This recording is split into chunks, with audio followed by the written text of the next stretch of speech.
Right now, we're going to Aaron Torres, national college football analyst and also national college basketball analyst. A very busy day for him. Aaron, welcome into the game in Tuscaloosa. I hope you're doing well, man.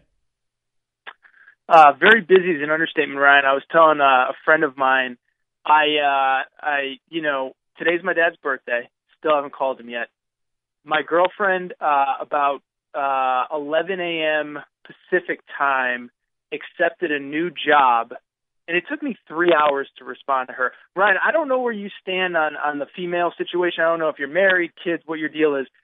When your significant other does something as significant as accepts a new job, and you take 3 hours to respond, that's never a good thing, Ryan. You're in the doghouse. You're in the doghouse. Let me sort of give you this advice for somebody who's been married a long time. You need to stop and get roses, chocolate, everything that you can possibly get, man. I mean, you need doghouse prevention. That will keep you out of the doghouse. Okay. Well, I probably shouldn't have taken this phone call then, huh? But it's okay. You know what? I can't ever pass up a conversation with Ryan Fowler, no matter whether my relationship is on the line or not.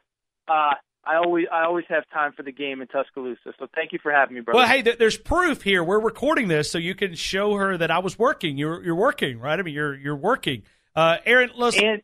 And I was going to say, you can hear the sympathy in my voice too, right? Oh, I can. No, it's no doubt. Yeah. I mean, it echoes throughout Tuscaloosa right here. So hopefully we're bailing you out. Future Miss Torres, please forgive Aaron. Okay, I mean, on behalf of all of us here in Tuscaloosa, don't be too hard on him. It's been a rough day for someone who covers a lot of college basketball. Let me get your thoughts, man. What do you think? Look, I don't think it's an understatement to call this. This will go down as maybe the biggest college sports scandal. I believe since the 1950s, when a number of schools were busted for shaving points. I mean, the immediate reaction when I heard all this stuff was, it was funny because people are talking about, well, what does it mean for Louisville and Rick Pitino, his future, and this and that, and it's like, this is an FBI investigation, man. Like, this isn't about, like, vacating wins or are we going to sit out of this year's NCAA tournament. This is like, people are going to jail, dude. Like, people are going to jail. And, the craziest part is I don't think this is all done yet. I think a lot of smarter kind of legal experts have brought this up today. But when the FBI is involved and when people are looking at jail time, it's amazing what kind of skeletons come out of their closets. And so I don't think we're done as far as other schools that are potentially involved, other programs, other, big-time head coaches, the head coaches at the schools that are already implicated, like a Sean Miller at Arizona. I mean, Arizona, they're not the Alabama of basketball, but they're probably, the Michigan or Ohio State of football. So, I mean, imagine if a major assistant coach was busted by the FBI for cheating, you'd wonder what the future of Urban Meyer or Jim Harbaugh was. And I think that's the case at Arizona, one of the real kind of blue bloods of college basketball. So to me, that's been my biggest takeaway is almost that as crazy as this story is, I don't think a lot of people fully understand the gravity of it. This is something that is so much bigger than college sports. It's so much bigger than, as I said, sitting out an NCAA tournament or, football's version of bowl ban or something like this. This isn't Hugh Freeze. This isn't gas mask bongs. This is like people are going to jail for a long, long time. All right.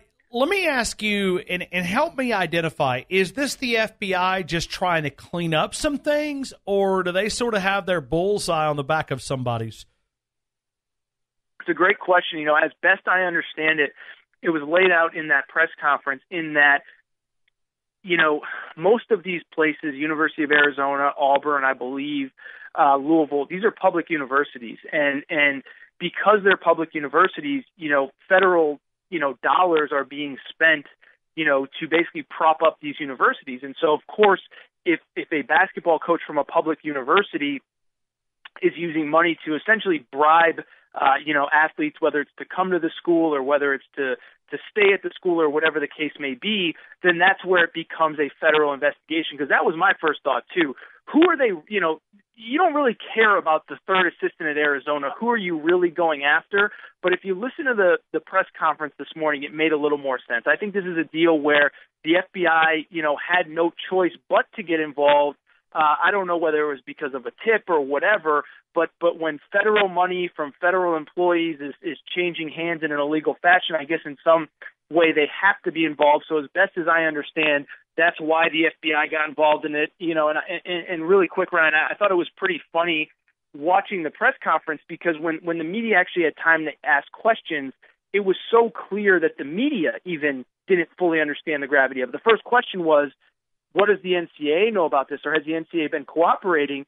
And the FBI guy looks at him funny, like, dude, we didn't tell the NCAA anything. This isn't about, catching a kid, making $10,000 to play basketball. Like, these are federal crimes that we're talking about.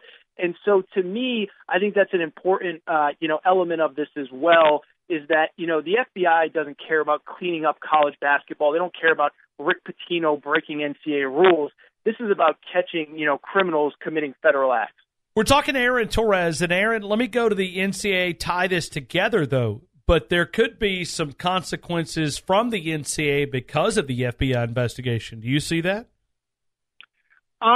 Yeah, and it's really funny, because that's one of the things that's actually, I think it's actually kind of tough to piece together, is what does this all mean, in the sense that, this isn't an NCAA investigation, and so in general, they obviously conduct their own investigations. Sometimes they end quickly, sometimes like Ole Miss, we're 3-4 years down the process, and we still don't really have a ton of answers as far as everything that happened there. So to me, that's kind of the really interesting thing, and it's especially interesting for, I know most of your fans, they love their Crimson Tide football, and they'll pay attention to basketball towards basketball season. But, Arizona is going to enter the year ranked number 1 in the country. USC is going to rank in the top 15. Louisville is going to rank in the top 15.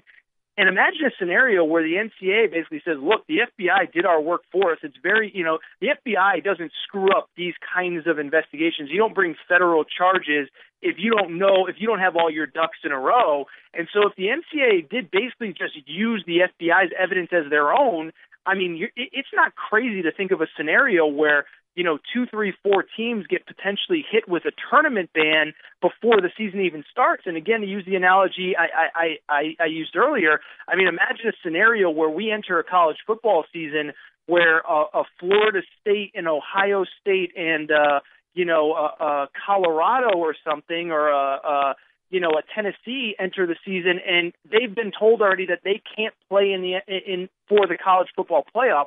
That could be potentially what it's looking like.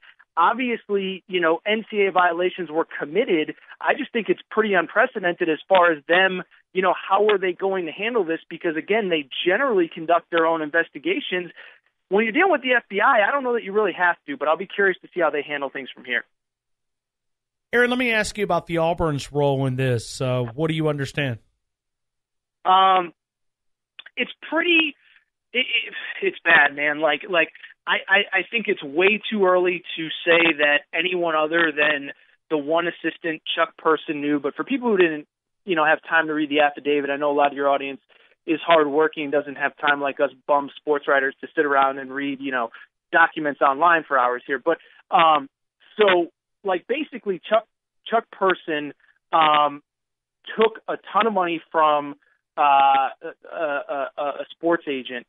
And basically, it was under the promise that he would deliver a player who we believe is Austin Wiley, the highly touted sophomore who enrolled mid-year. Basically, that he was going to deliver that player to the agent so that the agent could then represent him when he went to the NBA draft. You read the details. To me, it kind of made my stomach turn, and I'll explain why, Ryan. It wasn't just, I'm going to give Austin Wiley this money. It was that, if you read the documents, and if I understand them correctly, and I'm by no means a legal scholar here, he basically manipulated Austin Wiley and his family into believing that, the people that they were linking him up with were good, kind of credible people. And, Chuck Person went as far as to basically tell the agent, this kid listens to me. I'm the only person he listens to. Whatever I say, he'll do. But then he took it a step further. I mean, he just told bold-faced lies. He said that, this was Charles Barkley, who was obviously a teammate of his or similar, contemporary at Auburn, back in the 80s, that this was Charles Barkley's, personal agent or personal finance guy, and it wasn't. Charles Barkley had never met him. Chuck Person was asked point blank by the player's mother, is the agent paying you to introduce us? And he said, I haven't accepted a dime from the guy. Meanwhile, oh, by the way, he got a he got a cash payment of $15,000 a few days before. So, as weird as it sounds, I'm not going to be a moralist about all this, but like out of everybody in the investigation, you can make a case that Chuck Person, the Auburn assistant, looks the worst out of all of it. I mean, it's very clear that he used the relationship that he had built in recruiting, to make some personal money off the kid. And it's one thing, look, I'm not trying to be sanctimonious here, but it's one thing if you take a couple bucks to get a kid, and we all agree that most of these kids, deserve some kind of payment. But when you're manipulating and lying, and potentially, by the way, putting the kid in touch with an agent who has no business representing him or financial people that don't have his best interest in heart, that was the part that really, really bothered me, because it was clear that Chuck Person was only doing it basically was doing it for his own financial gain. So he looked really bad, and I think right now it's a little too early to know if anyone at Auburn besides him knew. We're talking to Aaron Torres. Aaron, I almost feel guilty, man. We got to at least bring up a little bit Bruce Pearl here for just a couple of minutes before we go back to football. We know the history. I mean, he's got a long history of the NCAA situation there. You think this affects him? It's a great question. And it's really interesting to me because I've had, Arizona fans ask me this about their head coach. If you read the report, and again, I'm trying to temper my quotes here because I want to, right. I'm not, but it's hard to make the case based on the report that in the case of Auburn specifically, that anybody other than Chuck Person knew, because I mean, he really made it a point when, these, by the way, just so everyone understands, this isn't like my word against your word. These are recorded, these conversations were recorded by an FBI informant. So like, this isn't like Ryan said this and Aaron said that and who do you believe? Like, this is on tape and the FBI has it. Is that, he basically said like, don't tell anybody else, don't tell your family, don't tell other players on the team. This has to stay between you and I. This is how the pros do it. This is how so-and-so did it when they were in college. So right now it feels like Bruce Pearl's hands are clean of this. But Ryan, look, we've both been covering and following college sports for a long time. And what I'll tell you this is where there's smoke, there's almost always fire. And I'm not going to point any fingers, but, it's one thing for a school to kind of start recruiting well. But you look at some of the guys that Auburn's gotten, Mustafa Heron, who's from my home state of Connecticut. Ryan, I'm from Connecticut. I didn't go to high school with very many people that were just itching to get to Auburn University, especially when they could have literally gone to just about any school in the country. So to me, the Auburn kind of resurgence in basketball has always been a little sketchy, not only because they've gotten a lot of really good players, but from places that they wouldn't traditionally get them from. I don't know the background of all their players, but that was kind of one that jumped out to me. Again, to be clear, I'm not accusing anyone of anything, but I'm just saying that, as I said, where there's smoke, there's fire, and this Auburn thing has been a little, for lack of a better term, weird over the last couple of years about how all these guys are all of a sudden choosing this school. This isn't the last that we've heard of it, obviously, for sure. As I've said a few times right now, I think right now, even with Bruce Pearl's history, it's a little hard to tie two and two together based on what we know.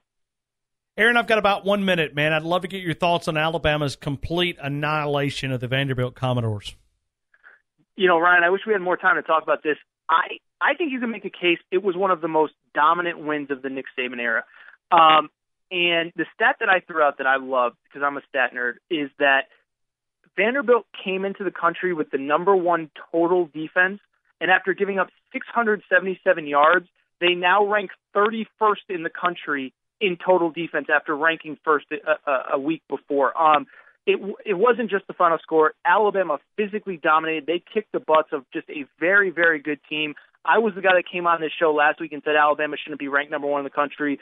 I will gladly admit I was wrong. I totally whiffed on that. That was, to me, it was one of the most impressive wins of the Saban era, which is really saying something. I was just so blown away by how good they looked.